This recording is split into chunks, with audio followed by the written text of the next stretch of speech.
L'enseignement des mathématiques en Afrique, seconde partie de ce numéro de votre émission Invité Afrique avec le professeur Kokou Tcharier, enseignant, chercheur à l'université de Lomé, président de la Société des sciences mathématiques du Togo. Professeur, vous luttez pour pallier la dégradation de l'enseignement des mathématiques au Togo. Avez-vous des statistiques précises qui illustrent vraiment cette situation, ce tableau sombre que vous nous présentez? Effectivement, j'ai des statistiques.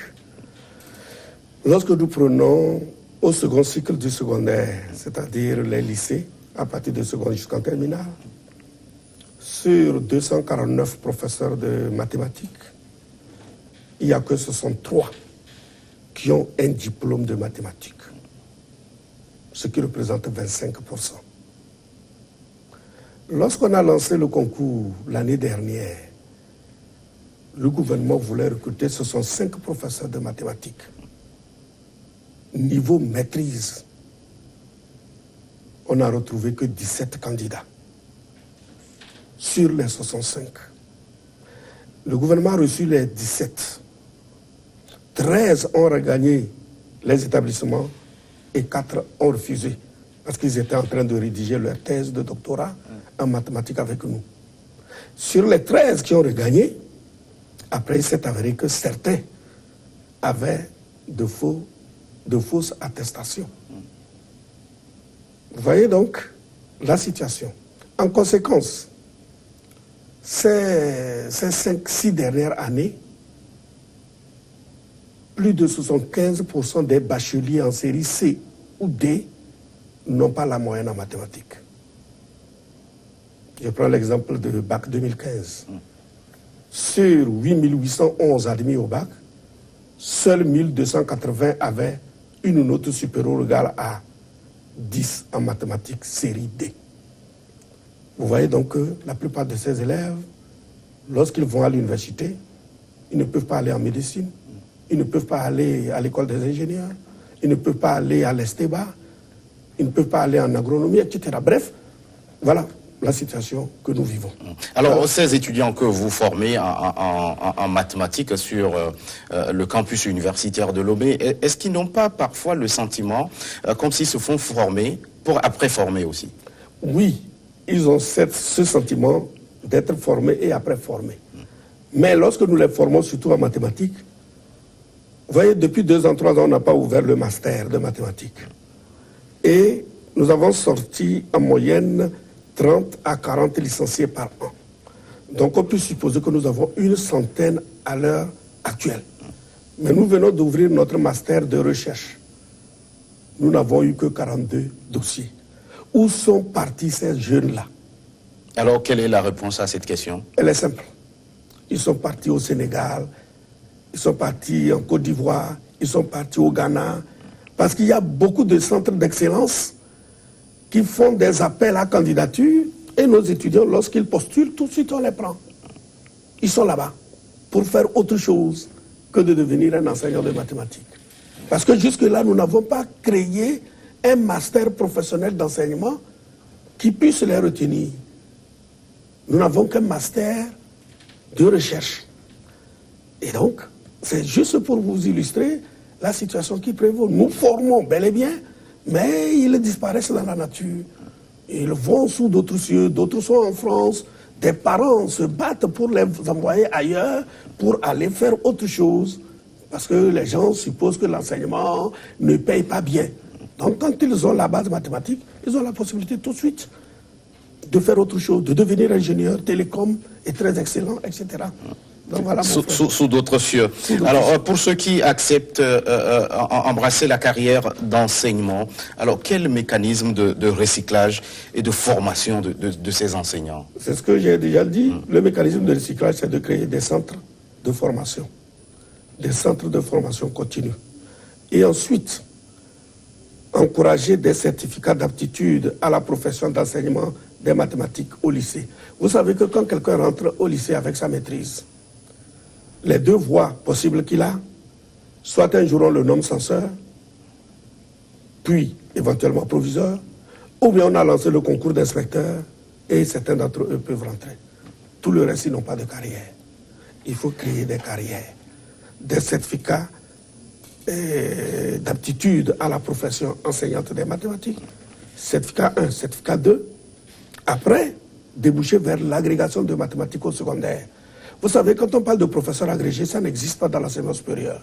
Un professeur agrégé en mathématiques, c'est qu'il est au secondaire, il n'a pas le doctorat. Donc c'est ça qu'on devait créer. Et ça existe dans beaucoup de pays. Au Maroc, en Tunisie, etc. Il y a ça. Donc ça encourage le monsieur. Sinon, vous restez statique, vous avancez normalement, et puis à un moment donné, on vous dit que vous n'avancez plus. Alors que ces gars-là sont cherchés un peu partout, ils sont obligés d'aller. Voilà pourquoi ils désertent l'enseignement. Alors, vous avez fait de la promotion des mathématiques votre cheval de bataille. Alors, comment gagner le pari de l'amour des mathématiques dès la base? Aujourd'hui, on sait une chose, c'est qu'il y a un mythe autour de cette discipline, professeur. Oui. Le pari de l'amour des mathématiques passe nécessairement par une bonne formation des formateurs. Lorsque nous allons bien former les formateurs, c'est-à-dire les enseignants de mathématiques, avec une bonne maîtrise de la didactique des mathématiques. Et là, ceux-là vont enseigner autrement pour attirer les enfants. Si on ne le fait pas, on ne s'en sortira jamais. Voilà. Alors, quand on est parent, est-ce qu'il y a on peut avoir une capacité de détecter cet amour chez son enfant, ou il faut plutôt le cultiver? Il faut le cultiver. Tout enfant né a l'instinct mathématique.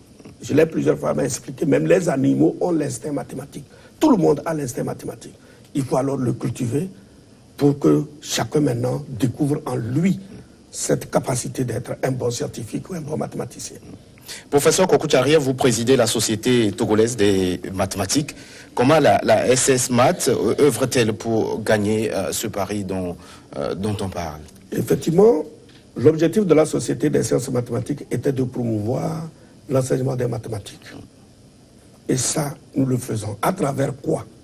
À travers des sensibilisations permanentes. Mais pour faire une bonne sensibilisation, ça demande de l'argent. À travers des concours périodiques de mathématiques avec des primes pour inciter la jeunesse. C'est ce que nous essayons de faire, mais avec nos moyens de bord, puisque la Société des sciences mathématiques n'est pas encore subventionnée.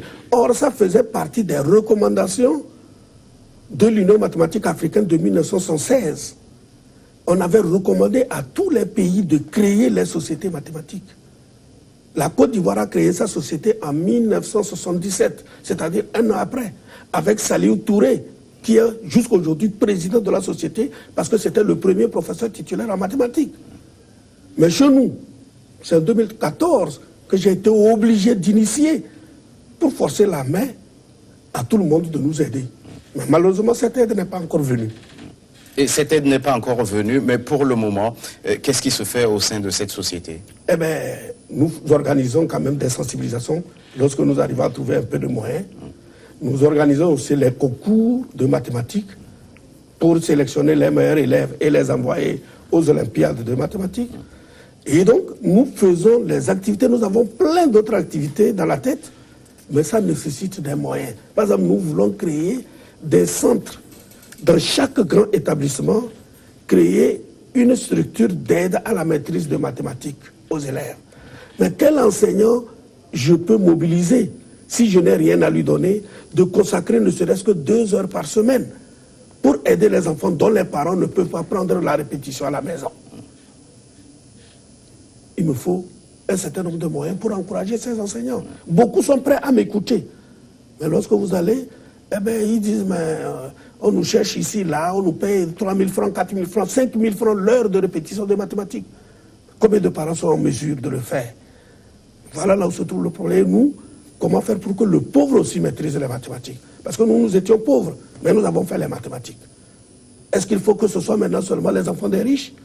Que faire? C'était ça l'objectif de la société mathématique. Mais malheureusement, nous n'avons pas encore les moyens là.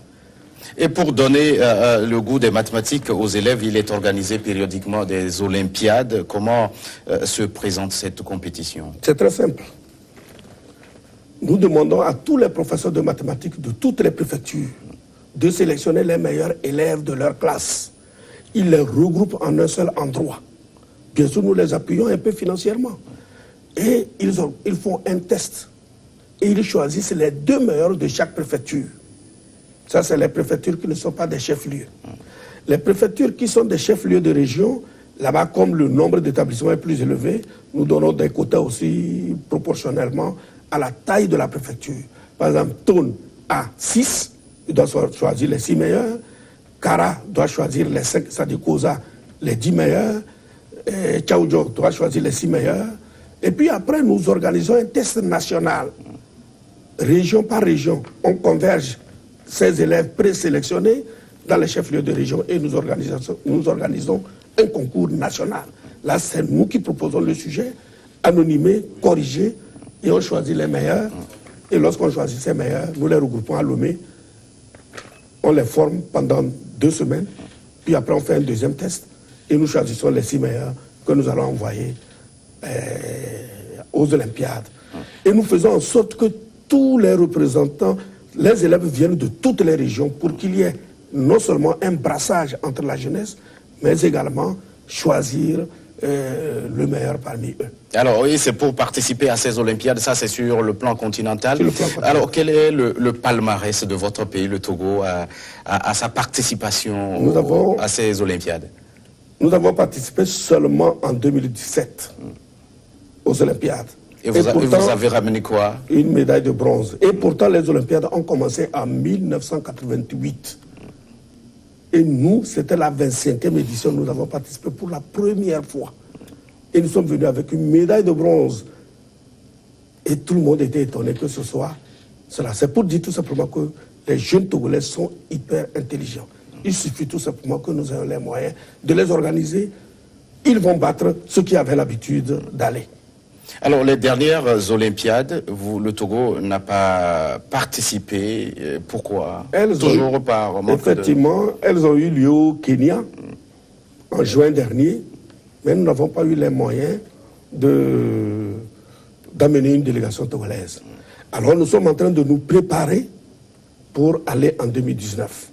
C'est dans ce cadre-là que j'ai campé une trentaine d'élèves en septembre, venus de toutes les régions. Après, bien sûr, la sélection nationale. Et après, j'ai fait le deuxième concours. Dans 2 semaines, je vais dévoiler les 6 meilleurs retenus qui vont continuer la préparation pour les Olympiades de 2019. Mais au même moment, si j'ai les moyens, je redémarre aussi la présélection pour 2020. Et tout ça là nécessite vraiment un financement. Donc c'est tout le problème. Si nous avons un financement comme les autres pays l'ont, la Côte d'Ivoire a un financement permanent de 250 millions, c'est-à-dire la Société mathématique de Côte d'Ivoire, 250 millions par an. Qu'est-ce qu'ils ne peuvent pas faire? Même chose, quand on parle de Miss Mathématiques, c'est pour les filles des séries A, pour les encourager à faire les maths. Ils ne mettent pas Miss Mathématiques pour les élèves des séries scientifiques. Non. Eux, ils ont les moyens de faire toutes les activités. Donc nous, si on a ces moyens, nous allons aussi en faire. Alors, quand vous posez un regard sur la participation de tous les autres pays à ces Olympiades, ceux qui décrochent les meilleurs, les médailles d'or, d'où viennent-ils? Généralement, c'est la Côte d'Ivoire, le Maroc, la Tunisie. Ceux-là que j'avais cités, c'est eux qui se partagent les premières places. Parce que eux, la préparation commence même depuis la 6e. Mon ami ivoirien me disait, mais professeur, toi tu te plains de ta médaille là. Toi là, combien de temps tu as préparé tes élèves? Moi, les élèves que j'ai amenés, c'est depuis la 6e que j'ai commencé par les préparer. Voilà, c'est pour vous dire tout simplement que les pays que je vous ai cités, que c'est eux les meilleurs en mathématiques en Afrique, c'est eux aussi qui se partagent les premières places. Alors, ça veut dire qu'il faut les préparer dès la 6e, mais votre méthode souffre un peu de, oui, parce que je n'ai pas quelques insuffisances. Je n'ai pas les moyens d'aller vers la 6e. Donc, je préfère prendre la première et je les prépare pour aller. Puisque l'enfant ne doit pas avoir 20 ans lors du concours et il ne doit pas avoir aussi le bac 2. Voilà. Et quelles leçons tirez-vous de ce classement du Togo à ces concours, à ces Olympiades sur le plan continental? Quelles leçons? Je dirais que c'était un classement satisfaisant. Pour moi, bien sûr. Mais je suis quelqu'un qui vise toujours loin. Moi, quand je vais à un concours, c'est pour devenir premier. Je ne vais pas pour devenir deuxième ou troisième. Et donc, pour ma part, comment faire pour qu'un jour le Togo amène une médaille d'or ou une médaille d'argent? J'avoue que c'est l'une des compétitions les plus prestigieuses d'Afrique. C'est seulement en mathématiques qu'on peut réunir les pays africains, quelle que soit sa langue. Il n'y a pas d'égal. Et ça existe sur le plan international. Au moment où nous étions au Maroc, les Ivoiriens me disaient, la semaine prochaine, nous serons au Brésil pour les Olympiades internationales. Nous, on participe difficilement aux Olympiades panafricaines. Est-ce qu'un jour on va rêver aller aussi aux Olympiades internationales? Je n'en sais rien. Mais quand vous avez un bon financement, vous pouvez vous permettre tout. Mais moi, je vise loin. Il suffit tout simplement que les gens nous comprennent. Le public doit nous comprendre, mais le privé aussi doit nous comprendre. Qu'on le veuille ou non, ceux qui construisent, les ingénieurs de tout genre, c'est les fruits des mathématiques. Que tout le monde nous comprenne, que tout le monde nous accompagne, et vous verrez la jeunesse togolaise dans 10 ans, dans 20 ans. Professeur Kokou Tcharier, nous sommes arrivés à la fin de cette émission. Si vous aviez un appel à lancer, que diriez-vous avant qu'on ne se sépare? Je dirais tout simplement que aider le système éducatif togolais à relever le défi des mathématiques, et vous verrez ce que sera le petit Togolais dans 10 ans, 15 ans. Merci, c'est l'appel du professeur Kokou Tcharier, enseignant-chercheur à l'université de Lomé, président de la Société des sciences mathématiques du Togo. L'enseignement des mathématiques en Afrique, merci à vous qui êtes restés en notre compagnie. À très vite pour un nouveau numéro de votre émission Invité Afrique.